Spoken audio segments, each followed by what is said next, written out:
This free step-by-step video comes to you directly from Haynes, creators of the world's best repair manuals. Fix your car or truck the right way with our accurate and reliable information at your side. You can complete more than 200 jobs on this vehicle when you purchase the complete online manual at Haynes.com. Valve adjustment.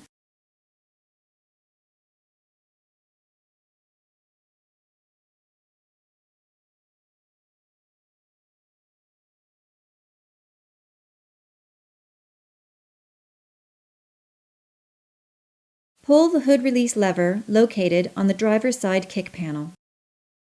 Lift the hood safety latch, then raise the hood. Support the hood with the prop rod. Loosen the nut on the negative battery cable clamp, then disconnect the negative battery cable.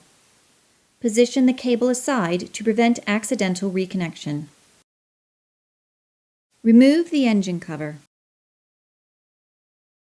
Disconnect the electrical connectors from the coils. Disconnect the electrical connectors at the alternator and free the harness from the bracket. Then, remove the wiring harness from the top of the valve cover.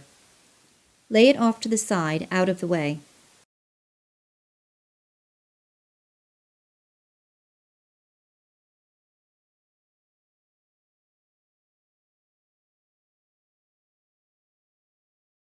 Remove the bolts and detach the wiring harness from the rear of the valve cover.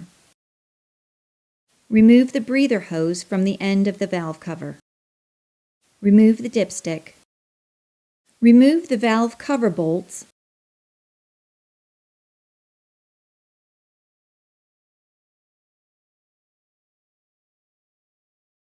Then lift the valve cover off of the head. Rotate the crankshaft clockwise and align the white top dead center mark with the pointer on the engine.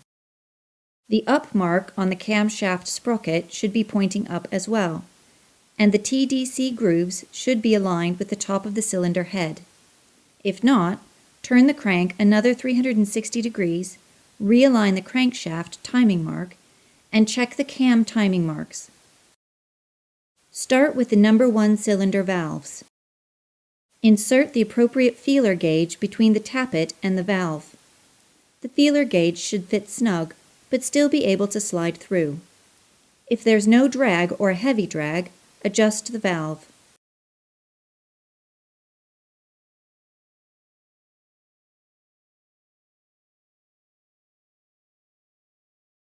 To adjust the valve, use a screwdriver and a box end wrench.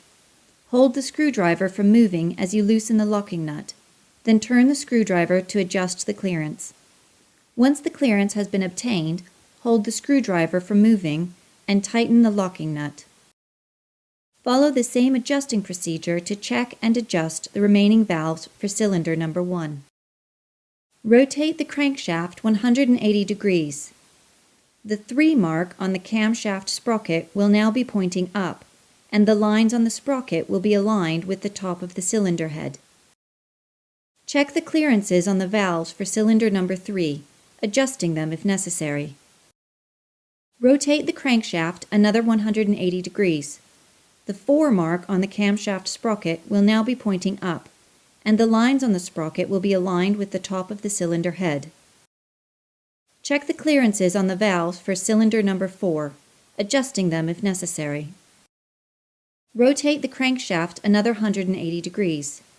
The 2 mark on the camshaft sprocket will now be pointing up, and the lines on the sprocket will be aligned with the top of the cylinder head. Check the clearances on the valves for cylinder number 2, adjusting them if necessary. Wipe down the mating surface for the valve cover. Scrape any old gasket material off as well. Tighten all of the lock nuts to the specified torque setting.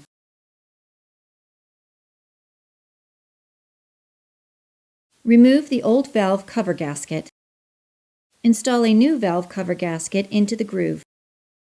Apply a dab of sealant where the timing chain cover meets the cylinder head, then install the valve cover and bolts. Tighten the valve cover bolts a little at a time and in a crisscross pattern to the specified torque setting.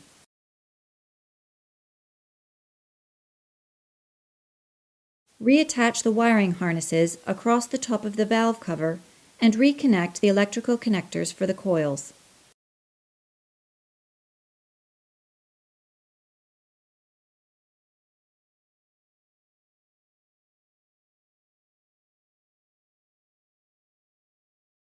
Attach the breather hose to the end of the valve cover and tighten the wiring harness bolts.